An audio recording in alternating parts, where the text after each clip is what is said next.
शेर शाह सूरी एक ऐसा नाम जिसने पूरे भारतवर्ष में एक बार खलबली मचा दी थी। शेर शाह सूरी ने एक गरीब परिवार में जन्म लेकर राजघराने तक पहुंचने का सफर बेहद ही अजीब रहा।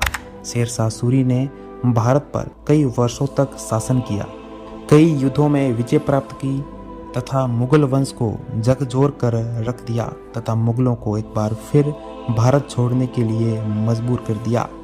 शेर शाह सूरी की मृत्यु 22 मई 1544 ईस्वी में कालिंजर अभियान के दौरान हुई थी। इसके बाद दिल्ली की राजगद्दी पर इस्लाम शाह का शासन हुआ, जो शेर शाह सूरी का उत्तराधिकारी था। तो आइए दोस्तों जानते हैं इस्लाम शाह के बारे में। इस्लाम शाह एक ऐसा इतिहास जो हमेशा सिपाया गया, एक ऐसा सुल्तान जिसने दिल्ली की राजगद्दी पर अफगानी साम्राज्य बनाए रखा तथा दृढ़ता के साथ सीमाओं का विस्तार किया। इस्लाम शाह जो एक योग्य बाप का योग्य बेटा था। तो आइए दोस्तों जानते हैं भारत के सुल्तान और शेर शाह सूरी के उत्तराधिकारी इस्लाम शाह के बारे में। शेर शाह की मृत्यु के बाद उसके अमीरों ने शेर शाह के दूसरे पुत्र जलाल खां को 26 मई 1545 ईस्वी को गद्दी पर बैठा दिया। अपनी गद्दीनशीनी के बाद जलाल खां ने इस्लाम शाह नाम धारण कर लिया, किंतु आम लोग उसे सलीम शाह कहा करते थे। गद्दी पर बैठते ही उसने अपनी सेना को 2 मास का वेतन देने का आदेश दिया। 1 मास का वेतन बख्शिश के रूप में और 1 मास का वेतन निर्वाह भत्ते के रूप में। उसने प्रत्येक सराय में निर्धन मुसाफिरों को दान देने तथा भिखारियों को दैनिक निर्वाह के लिए कुछ देने का आदेश दिया।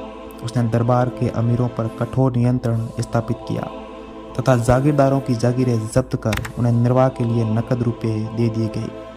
उसने किसानों, व्यापारियों और अन्य व्यवसाय करने वालों को उनके कार्यों के संबंध में आवश्यक आदेश दिए।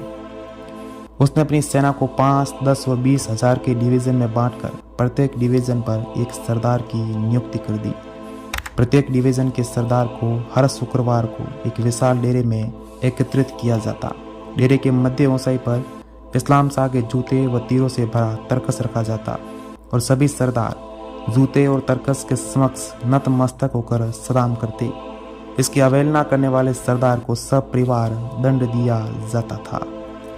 शेर शाह का ज्येष्ठ पुत्र आदिल खां था तथा शेर शाह की मृत्यु के समय रणथंभौर के दुर्ग में था। जलाल खां की गद्दीनशीनी का समाचार सुनकर वह आगरा की तरफ झपटा, किंतु नगर रक्षक द्वारा द्वार बंद कर देने पर वापिस लौट आया। इस्लाम शाह ने उसे कहलवाया कि वह उसकी अधीनता स्वीकार कर ले। कुतुब खां और जलाल खां जलवानी जैसे अमीरों ने उसे सुरक्षा का आश्वासन दिलाया और कहा कि रणथंभौर के बदले उसे बयाना दे दिया जाएगा। किंतु इस आश्वासन पर जब आदिल खां ने मेवात के खवास खां के पास जाकर अपने भाई के विश्वासघात की सूचना दी, जिससे क्रोधित होकर खवास खां ने विद्रोह कर दिया। कुछ अन्य अमीरों ने भी उसे प्रोत्साहित किया। आदिल खां अपने समर्थक अमीरों की सेना लेकर आगरा की तरफ बढ़ा। इस्लाम शाह भी लड़ने को तत्पर हो गया। आगरा के समीप हुए युद्ध में आदिल खां पराजित होकर पन्ना की तरफ भाग गया। इसके बाद उसकी वहां कोई सूचना नहीं मिली। इस घटना के बाद इस्लाम शाह अपने अमीरों के प्रति अत्यधिक कठोर हो गया। उसने अनेक अमीरों को कैद खाने में डाल दिया और अनेकों की संपत्ति छीन ली। फलस्वरूप क्रुद्ध अमीर एक सेना तैयार कर आगे बढ़े, किंतु अम्बाला के पास अमीरों की सेना पराजित हुई और अमीरों ने भागकर गख्खर प्रदेश में शरण ली। इस्लाम शाह एक विशाल सेना लेकर गया और 2 वर्षों तक गख्खरों का दमन करने में लगा रहा। अमीरों ने इस्लाम शाह की हत्या करने का असफल प्रयास किया। उन्होंने मुबारिज खां, जो शेर शाह के भाई निजाम खां का पुत्र था तथा इस्लाम शाह की पत्नी बीबी बाई का भाई था, गद्दी पर बैठने का षड्यंत्र रचा, किंतु सुल्तान को षड्यंत्र का पता चल गया और वह ऐसे अमीरों को समाप्त करने में लग गया। सुल्तान के विरुद्ध अमीरों के षड्यंत्र बढ़ते गए और सुल्तान अमीरों के प्रति दिनों दिन कठोर होता गया। 1553 ईस्वी में हुमायूं कामरान का पीछा करता हुआ आया और हिंदुस्तान की सीमा में प्रवेश किया। इस पर इस्लाम शाह बीमार होते हुए भी एक विशाल सेना व तोपखाना लेकर हुमायूं से युद्ध करने आगे बढ़ा, किंतु हुमायूं वापस लौट आया।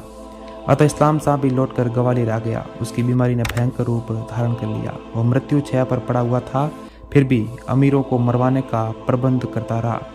वह मुबारिज खां को भी मरवाना चाहता था। अतः उसने अपनी पत्नी बीबी बाई को कहा कि यदि वह अपने पुत्र की निर्विरोध गद्दीनशीनी चाहती है तो मुबारिज खां को मरवा दे, किंतु उसकी पत्नी इसके लिए राजी नहीं हुई। इन्हीं परिस्थितियों में 30 अक्टूबर 1553 ईस्वी को ग्वालियर में उसकी मृत्यु हो गई।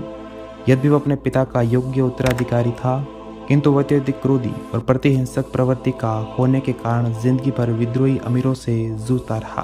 तो दोस्तों, अभी के लिए इतना ही। अगर आपको जानकारी अच्छी लगी हो तो हमारे वीडियो को लाइक करें, इस चैनल को सब्सक्राइब करें और कमेंट करें कि आपको ये जानकारी कैसी लगी।